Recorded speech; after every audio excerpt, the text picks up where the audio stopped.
Chairperson for this evening. Welcome to the June 18th Board of Adjustment meeting. I will call this meeting to order. Jill, would you give the roll, please? Brink. Here. Oletsky. Present. Culhane. Present. Dargis Johnson. Here. Kays. Absent. Hanson. Absent. Ford. Here. Present. Dolly is absent. Stein. Absent. Mr. Hanson is entering the building. Oh. Todd is on too. I don't know. Todd, are you out there? We're not getting any response from Todd. We're going to continue the meeting, and if he shows up, he shows up. First item on the agenda is, well, called order, roll call, approval of minutes. It's my understanding we're going to kick the minutes to next meeting, right, Jill? Yes. Do we need a motion for that or not? Okay, number 4 is conditional use application number 20293. Jill, take it away, please. The owner applicant is Paul Carlson. The property address is yet to be determined. It's at the northwest corner of Golf Course Road and 33rd Street West. This is a conditional use request. The applicant seeks approval to construct a storage units facility in the R3 multifamily residential district per 21-20032 of the zoning ordinance, contingent upon compliance with 210202 2B7A through H, which is specific rules governing individual conditional uses. Staff finds that storage units is a listed conditional use for the R3 multifamily residential district, and individual units must be less than or equal to 600 square feet. The definition of storage units is a building or buildings for the storage of commercial or private goods and materials in individual units within a common structure without water or sewer utilities. Before any conditional use shall be issued, the board shall make written findings certifying compliance and that satisfactory provision and arrangement has been made concerning the following where applicable. 210202 2B7A through H, the specific rules governing individual conditional uses, includes board review of ingress and egress to the property, off-street parking and loading, refuse and service areas, utilities, screening, buffering, signage, exterior lighting, required yards and open space, and general compatibility. Chapter 2163, off-street parking and loading requirements, will also be considered. The concept plan that was issued that I will pop up here. Jill, do you want to click accept?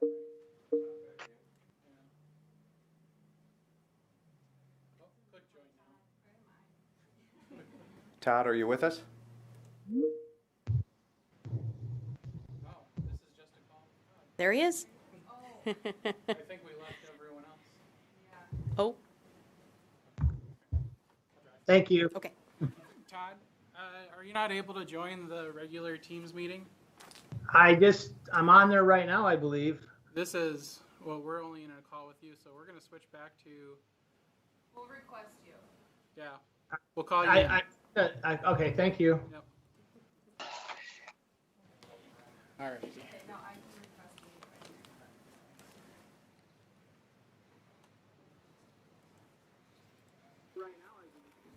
Okay, so the 2163 again is the off-street parking and loading requirements, a review of that. This is non-residential, so the outside storage and display requirements are applicable for the commercial type of outside storage. None of that was indicated in this application, however. Chapter 2173 is landscape and lighting standards. That would include things like lighting, screening, dumpsters, etc. They were not addressed. There is a minimum tree requirement and garbage receptacles must be screened. Signs and outdoor advertising, it was not addressed in this application. And this is an undeveloped parcel at this moment, as you can see by the information, for instance, our flyover here. The undeveloped parcel is currently in the process of City Council approval for replatting and rezoning.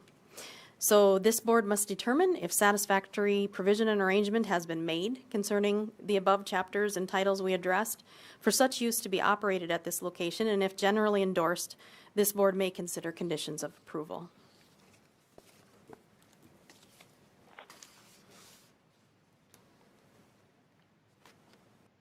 Wonderful. With that, I will open the public hearing on 21.0202.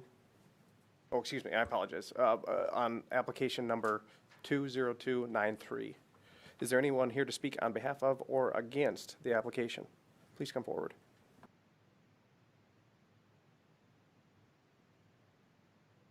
Public hearing. Anyone at all out there in the internet? I apologize. On application number 20293. Is there anyone here to speak on behalf of or against the application? Please come forward. For those of you that are watching this digitally via YouTube, Teams, whatever it be, would you please mute your microphone until you need to speak? That would be appreciated. All right, last call. Anyone here to speak on behalf of or against the application? With that, I will close the public hearing and ask for a motion. Yes, digitally.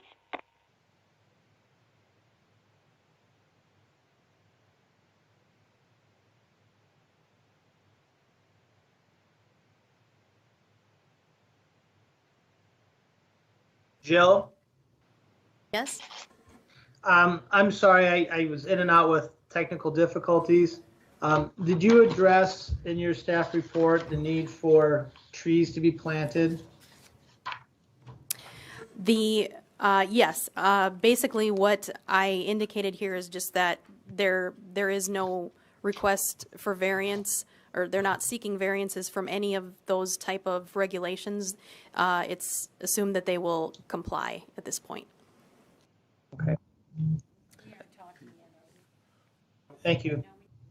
No, well, we can do it one of two ways. We can have a motion to approve and then discuss, and then either vote up or down, or if you'd like to just do board discussion ahead of time, to, in order to tailor a motion, maybe that'd be more appropriate. So if anybody from the board wants to say anything, feel free to talk now.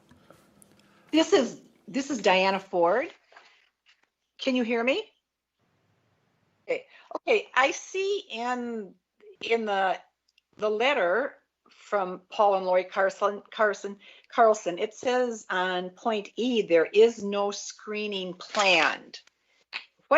How does that fit in with the landscape and lighting standards? Screening is required from parking lots, basically across from residential areas. This will be reviewed one more time by staff before a building permit is issued to make sure all of those things are complied with. However, it's not likely that they would be required to screen at this time unless the board decided to have them. Didn't we talk about that when we replatted that when they do this, because it's going from commercial to a R2 to residential, that it was going to be a requirement that there would be screening between the residential and the commercial? But this property is residential. It's a conditional use, so it's not technically commercial. Yeah, I agree, but I thought that when we changed the zoning, knowing that these were going to be constructed or proposed to be constructed, that there would be screening between them and the yards of the residential homes. So when the rezone was contemplated, we can't put conditions on the rezone, but the conditional use is the time that you guys could do that. But everything, you can see that entire block will be R3 multifamily residential. Now the storage units puts it into a more commercial aspect, but it still will be screened off from the blue designates the R2 single family attached residential, and then the red is R1. So there will be quite a bit of screening before it would get to single family homes. But still, even where the darker blue around it, that's going to be multifamily, is that what you're saying? Yep, so that would Still, be like that's a residential use. And then for those apartments, if they had parking lots, then they would need screening from any residential property. I got is there going to be lighting on the north side of the buildings, the two buildings on the north that would be closest to residential development? It I mean, are wasn't they gonna, indicated. what kind of lighting are they going to be having on the north side of the building? They didn't indicate any lighting in this application, but it would have to be like a shoebox style lighting so that it didn't pollute the neighboring properties. And everything, it seems to me that if screening would be required, that the option would either be a fence or plantings if we were going to go down that road. Yeah, this is the time to consider if the board wants to put some kind of a screening condition on. It could either be natural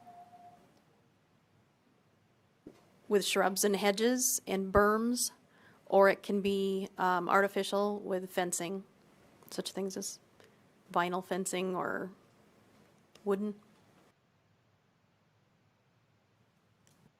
Bonnie, this is Diana Ford. It's my recollection that when we did talk about this before, we did feel like we wanted to have some screening. I'm agreeing with you on that point.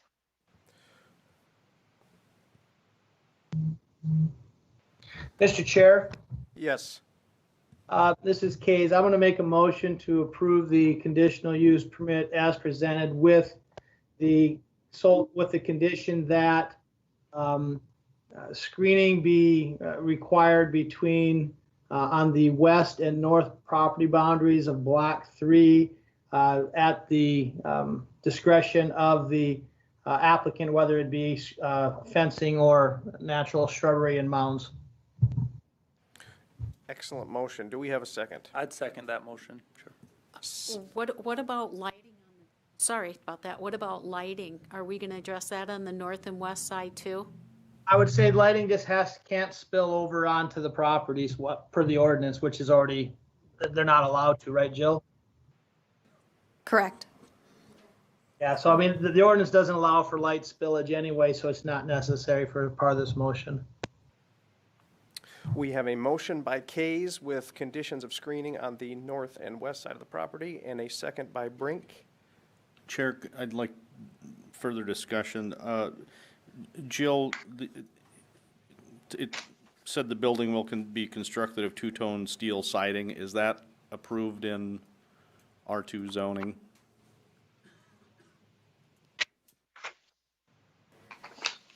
Well, typically in the R2 zoning, you're going to have dwellings, 2 up to 4 by conditional use, 3 and 4 by conditional use. And there, of course, are always residential, and you cannot have the 8-foot steel panels, not for the siding. So I guess that's something for this board to consider right now, is whether or not they consider that in harmony with this area. Just for But clarification. this is zoned R3 though, not R2, right? Correct, that's my understanding. Right, R3, I'm sorry. Even R3 can have single-family homes in it, 2-family homes, and then multifamily, which is, of course, considered more commercial when you get into the larger multi-unit apartments. But we don't allow tin buildings in the R3 otherwise? Or if we do they have to have a percentage of brick or other things with them? Or, I mean, is that what Jason's asking? Anything, most of the things that, most things that are commercial in nature, or let me just say non-residential in nature, but are going into an R zone, are going in by conditional use, meaning that this board has that ability to make that decision. Let me change how I ask the question. Do we have instances of R3 zoning in the community where we have tin storage buildings in R3 zoned parts of town? Yeah, what about that stuff on the old railroad tracks on the east side of town? What zoning is that into? You know, where it's all from 19th going east all the way to 13th. I think that's I-1. I-1 with houses on the First Avenue? Because it's First Avenue houses and then them storage on the old railroad tracks. That would be I-1. Lonnie Davis's storage units, are those? No, I'm talking Oh, this is about, for- East side storage is what she's talking about, Doug's property, yeah. Oh, that's C3 then. no, behind a Senex? Westminster in there. Yeah. And then it goes east, and, we have First Avenue North and the houses and stuff, and then all them storage units on that old railroad bed Oh, gotcha. between 19th and 13th Street Northeast. Yeah, what's that zoning? R3. So then to further muddy the water, then is there a restriction on sidewall height? If this will be in an R3? Not sidewall height, overall height, but of course it won't get into that area. But the sidewall height is really only conducive to residential detached garages. But in essence, these are detached garages. So how high kidneys go? 10 foot 2 inches sidewall.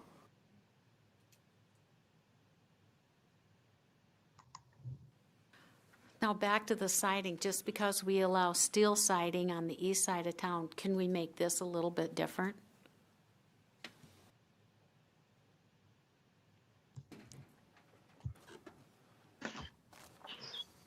So does our ordinance have rules on the siding? I know we kind of asked that question, but I didn't fully understand the answer. Does it matter per ordinance if they have steel? I don't know that the ordinance really addresses this specifically, what you're asking. It does for residentially used buildings, but this is commercial going into a residential zone.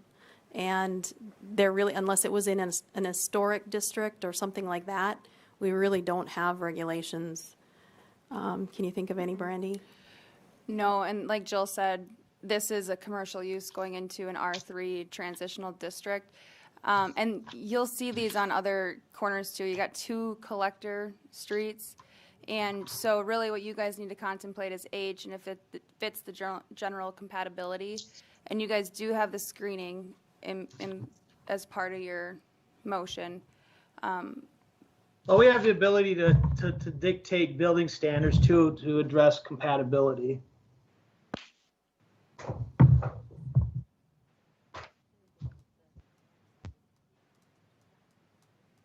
Todd, Liam speaking, was that a question or a statement? I think I think we have the ability to attach conditions to any conditional use permit as long as it has a rational nexus to the request. And if that is a question of whether or not steel buildings at this location is something, it doesn't seem to be something that we've required in the past in other R3 zones. It doesn't mean that you can't do it moving forward, but I'm kind of on the fence on this one. I've got just a few comments. We've got a motion with some conditions upon it. We've had some good discussion about siding. Do we want to amend that motion or perhaps either to adjust the siding requirements and or to adjust the screening requirements? Perhaps we do screening 4 sides that maybe alleviates this issue, or we do 4 sides plus some sort of a siding requirement. Todd, any input? I think the screening, on the north and west side is going to have will have the biggest impact, or will help the adjoining properties where we have residential. If it's a steel building and I'm driving on Golf Course Road or the other street, as Brandy said, those are collector streets where you would normally see commercial type uses at a node. I'm thinking, that it would be nice if you could put some brick on the front or something like that, but I'm not saying that I'm not so much in favor that they would need to not be able to have steel siding there. I'd agree with Chairman or Mr. Kays, just because this is the first building kind of going in this corner. Although there'll be residential around it, the residential will be able to see it before they decide to purchase and buy there. So I don't think it's impacting the neighborhood that way. I mean, that's my thoughts, I guess. All right, excellent My- discussion. Unless we have an amended motion, I'd call for roll, please.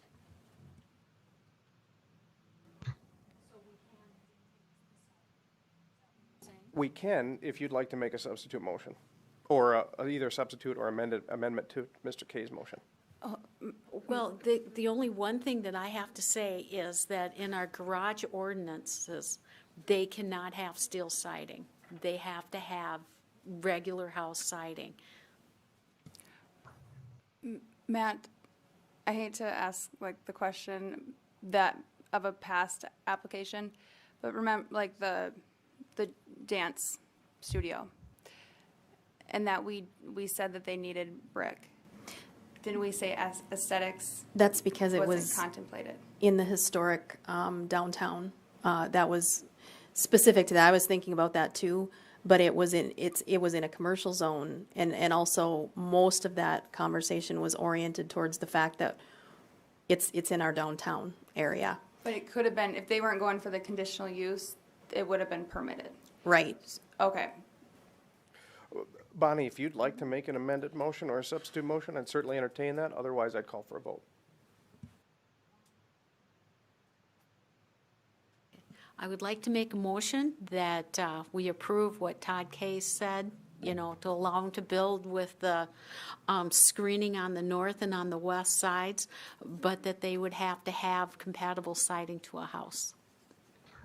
Mr. Chair, I think the proper parliamentary procedure would be a motion separate to the screening, and then it would be a motion as amended. Do we have a separate motion, Bonnie, separate from the screening requirement that would require, please repeat it? That they would have to have siding comparable to the homes that will be the apartments and the homes, the horizontal siding instead of vertical. Do we feel comfortable with that, legal counsel? Which aspect of it, the substance or the substance. procedure? The substance. Yeah, Because when I say horizontal, if they want to have still horizontal, that's fine. They can use whatever, but just not the up and down shed looking siding. Would you say it would be residential type materials like the Yes. ordinance says? Yes, Okay. that's what I like. Okay, we have a motion by Bonnie. Do we have a second? Ford seconds. Second by Ford. We will, We do we two have motions discussion on now to amendment? vote on. or It's is a it roll? discussion on the amendment. Discussion on the amendment. so the motion is to amend the original motion, so there'll be a discussion on the amendment to the original motion. Correct. So if there's anything discussion related to the amendment, we'll hear that now. Any comments, concerns? All right. Seeing none, I'll call for roll. Jill, please. And again, this is on the amendment to Mr. Kay's motion. This is on the amendment. Okay. Correct. Oletsky, Yes. Ford, Yes. Brink, Yes. Culhane, No. Dargis Johnson, Yes. Hanson, Yes. and Kays. No. Motion passes, I believe, two in opposition. It's a simple majority on the amendment. We're going to all study Roberts before we come back next time. So, Mr. Chair, now it's the motion as amended. Motion as amended. We've had, again, wonderful discussion on it. It has been amended. I would call for the roll, please, Jill. And this is the amendment, or excuse me, this is the motion with all of the conditions, including the siding amendment. Wasn't that what we voted on, or what? I think I was. We voted on whether or not to amend Mr. Kay's motion. Okay. That motion has passed. So now the motion is the conditional use in its entirety with conditions. Okay, thank you. Kays, Yes. Brink, Yes. Oletsky, Yes. Dargis Johnson, Yes. Hanson, Yes. Culhane, Yes.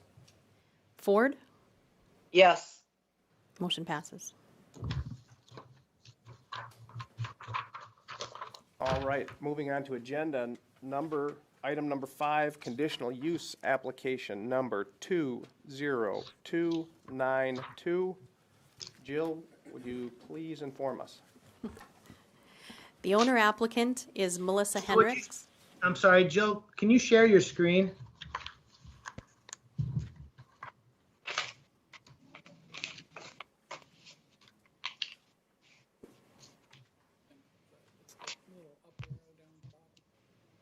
Down here? No, to the right. To the right. Oh, right there. Nope. To the, Yep, got it. there you go. Okay. And then just click the screen one. While we're dealing Do with I go to some the technical right here? difficulties, Screen- I screen forgot to one. mention that we will have a period at the time. Thank you. At the end of this meeting for open public comment. If you have any comments that aren't on the agenda, that time is reserved for that. So please stick around.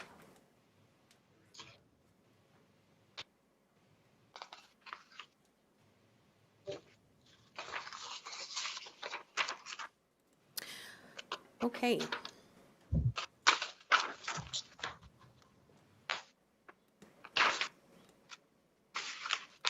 There we go.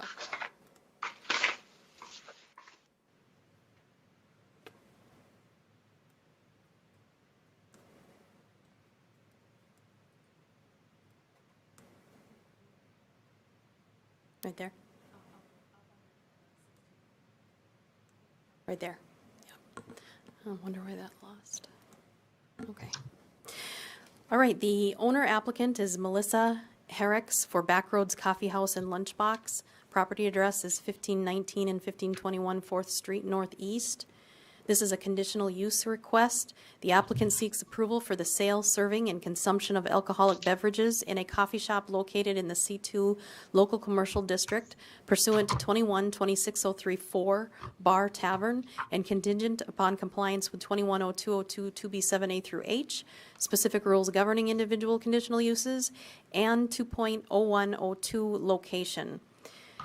Bar Tavern is a listed conditional use for the C2 Local Commercial District, and the definition of bar or tavern is any establishment, including restaurants and gambling establishments, licensed to sell alcoholic beverage for consumption upon the premises where sold or provided. The term bar or tavern shall also include establishments licensed to sell alcoholic beverages for consumption off the premises where sold. Note that the applicant's alcoholic beverage license does not include gambling facilities at this time. However, if approved for bar tavern use here, they would not have to return to this board in the future to have such a use. It would be through their licensing and city council. Before any conditional use shall be issued, the board shall make written findings certifying compliance and that satisfactory provision and arrangement has been made concerning the following where applicable. This is 21-0202 2B7A through H. Again, specific rules governing individual conditional uses, which includes the board review of ingress-egress of the property, off-street parking and loading, refuse and service areas, utilities, screening, buffering, signage, exterior lighting, required yards and open space, and general compatibility.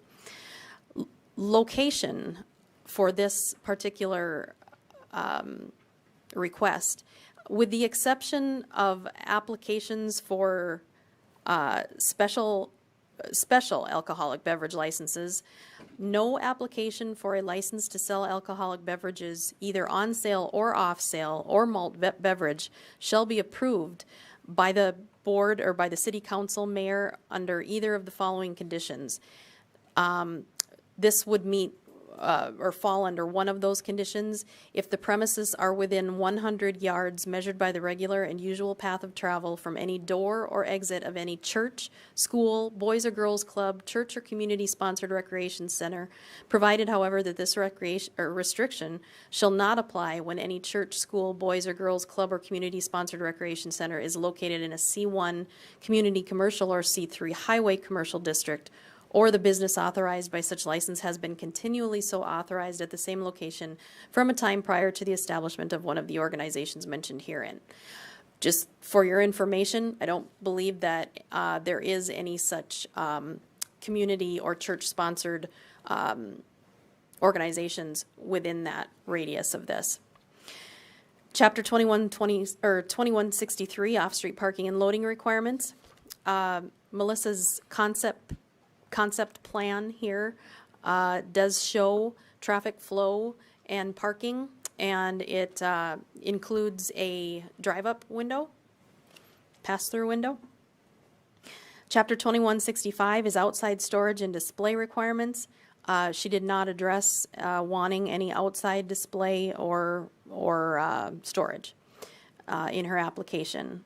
Lighting and landscape is as shown on her site plan here, and she did not address signs and outdoor advertising. If you've ever driven by it, it is what it is. I don't have information on that. This board must determine if satisfactory provision and arrangement has been made concerning these chapters and titles addressed, and for such use to be operated at this location. If generally endorsed, this board may consider conditions of approval. Thank you, Jill. With that, I will open the public hearing for conditional use application number 20292. Is there anyone here to speak on behalf of or against the application? Is there anyone in the interwebs out there that wants to speak about this application?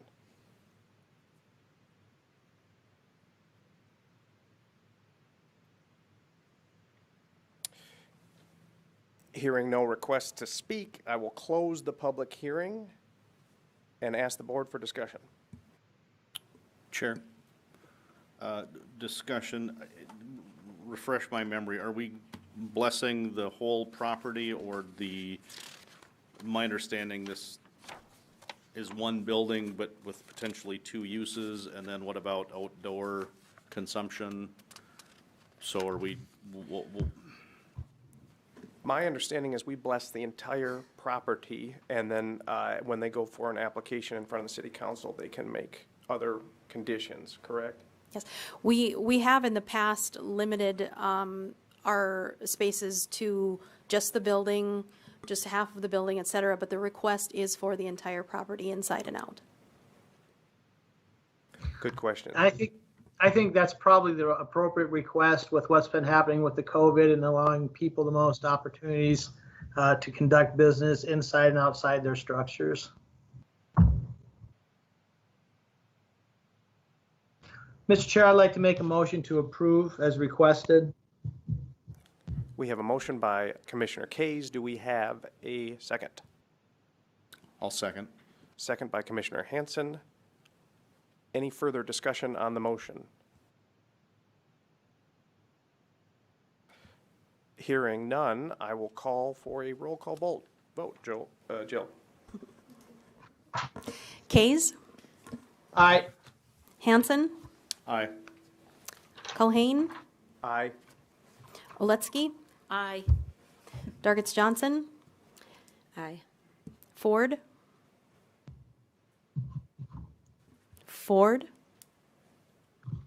She's muted, I think. Yes. Brink. Yes. Have I forgotten anybody? Motion passes. Wonderful. That brings us to agenda item number 6, appeal number 20294. Jill, would you explain the variance request? I'd like to note first, you had a letter when you sat down at your podiums. That is a revised, a little updated by Mr. Burns. We got that after the agenda went out, so just if you could review that quickly. The owner applicant is Alan Burns. I'll bring up this his property here. Turn the zoning off. Okay. So Alan Burns owns this little townhouse duplex at 212 7th Avenue Northeast and 621 3rd Street Northeast. He submitted application to construct a 144 square foot addition onto an existing non-conforming 648 square foot unattached garage located in the R2A Single Family Attached Residential District, thereby enlarging said non-conforming building, which sets 0 feet from the side west property line where a minimum 9-foot setback is required. So staff findings include that similar applications were submitted by Mr. Burns and granted variances by the BOA on 7/5 of 2006 and 6/23 of 2011. However, he did not get the addition constructed, and so those permits expired. The proposed plan would further enlarge and extend the life of a non-conforming structure, the alteration of which is discouraged by 2103-022. The primary structure is a circa 1908 version of a pair of townhouses, also known as single-family attached, for which current ordinance requires a minimum of 2 off-street parking spaces to be designated for each single-family dwelling. Each parking space shall allow the exit of the vehicle therein without first moving another car or vehicle. Therefore, the site plan shows a maximum of 3 legal off-street parking spaces in front of the structure. 2103-025 restricts enlargement of the structure without compliance with the minimum required 4 off-street parking spaces. If generally endorsed, this board may consider requiring conditions of approval such as off-street parking areas sufficient to accommodate a minimum of 4 legal off-street parking spaces. Thank you, Jill. With that, I will open the public hearing on appeal number 20294. Is there anyone here to speak on behalf of or against the application? I see somebody waving out there. That's him. Alan Burns, I'm the owner of the property, third generation, excuse me. Yep. Mr. Burns, would you say your name into the microphone, please? Yes, Alan, A-L-A-N. Last name is B-E-R-N-S. And the reason for the request for the variance, my father built a fish pond in the property back in the late 1930s. We've owned the duplex since 1919. I'm the 3rd family owner. I live on a farm up in the Crocker Hills. I'm a retired zoning enforcement officer from Omaha, Nebraska. So eventually I will live in the property. But to preserve the fish pond, some of the stones Dad brought back from Mount Rushmore back in the late 1930s, and it's got a lot of significance to me. There were 3 fish ponds in the neighborhood when I was growing up.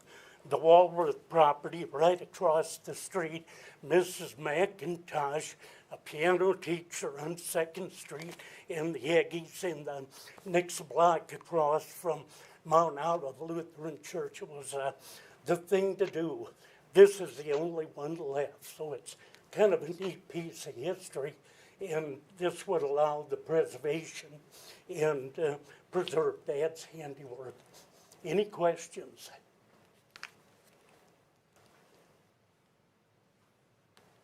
Does anyone from the board have any questions for Mr. Burns? Okay, Mr. Burns, you're going to go to the two different directions on the existing garage. Is that what you want to go? Oh. No. What I'm going to do, the east wall of the garage is, you'd have to look at the survey, I think it's about 36 feet in length. What I'm going to do is move that east wall out, starting at the 7th Avenue side, move it out 6 feet by a length of 24, because I want to preserve some of the lilac hedge that's up against the fish pond. My dad was a very environmentally oriented individual. The lot to the south is where Judge Robert Tim grew up. Our father sold Judge Tim's father, Norbert, that lot to build their family home. So we know that we've been in the neighborhood for a long time. So you want to have it you're gonna move it an additional 24 feet or have a total of 24 feet? 24 feet long by a width of 6. The garage was essentially built for the Model T.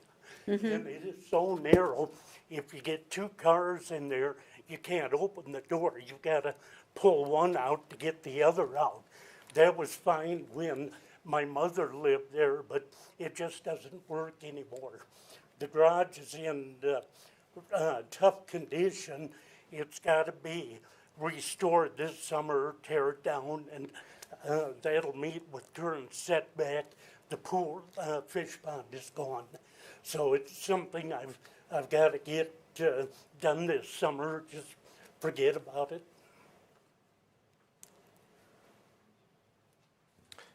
Any other questions for Mr. Burns? So there would be room to not create another garage, but you could create parking space and not wreck the fish pond, correct? Correct. Could tear the garage down. Completely down. Park on the slab. Yes. But at my age and state of health, part of the reason I would leave the farm, which is up in the Crocker Hills, north of Crocker, is fighting a block of snow in the wintertime. I would need some type of a vehicle shelter to be able to live in there the way somebody in their 70s or 80s would be able to. So what if you were to turn the garage and put it, and I'm just throwing this idea out there, I don't know that the board would approve it or not. If we came off of the side of the duplex and gave you a variance on the nearness of it to the existing building, and then the cars would enter the garage through the alley. I don't know what we got there for space. In my opinion, there wouldn't be enough room to make that. What's the alley right away? Is it 16 or? It's probably 12. 12? It's listed as 12 on the plat. And if you look at the garage now, and if you were on 7th Avenue looking south down the alley, all of the garages on that side of the block are all right up against the property line. It's an old neighborhood. That house was built when, Jill? 1904, 1908? Yeah, I think it was 08. 08? Does the utility department have anything to say, not the utilities, but the street department, like on cleaning streets or anything? To widen the curb cut? No, but I mean, if they, any of these existing garages that are right up to the line, do they have anything to say about that? Or do they just, since it's already there, we'll let it go? I think that the garages that are right on the alley line are kind of a nemesis with the cleaning crews, but. That's probably why the setback has been changed to give that kind of latitude. Does this also encroach on the neighbor to the south? No. The footprint of the garage would not change on the north, the west, and the south. It's going to make those 2 changes on the east. If you could, I've kind of outlined his existing garage here, the large rectangle, and then this would basically be his 6x24 addition. And so it really is doing nothing but enlarging what's already non-conforming. The structure itself doesn't get any closer to the property lines or anything. Okay, it's hard to see that on this. Yeah. So it's just for, how long is the garage? 30, what's the survey, Jill? 36? Okay. The existing garage is 36 by 18. Yep, 18 by 36, 648 square feet. And the new addition would be right here, 6 by 24 addition, so that he would basically be able to get 2 cars in this part here, driving in from the north. Thank you, Mr. Burns. Is there anyone else present or on the internet that has anything to say about this particular application? Technically, it's an appeal. Does anybody have anything to say? Speak now or hold your peace. With that, I will close the public hearing and ask the board for discussion. I'm looking at the variance request that was approved in 2006. At that time, it was an 8 by 24 foot. So this variance is smaller. It's 6 by 24. So I just thought I would point that out. And it was twice it has been approved, this variance already. Okay. Mr. Chair, Mr. Chair? Yes, Mr. Case?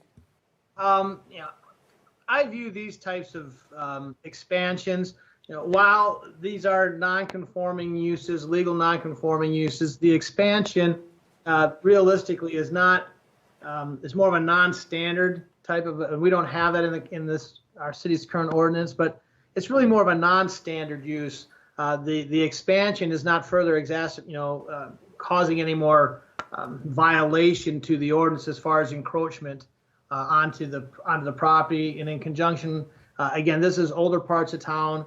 I think in some of these situations, it doesn't seem to be causing a problem. 2 previous boards have basically said yes to this request. In the past, it's the same landowner. I don't know why his expectation would be any different than it has been on the last 2. So I make a motion to approve as presented. Motion by Kays. Thank you for the factual statement as well. Do we have a second? I'll second that. Second by Oletsky. Any further discussion by the board?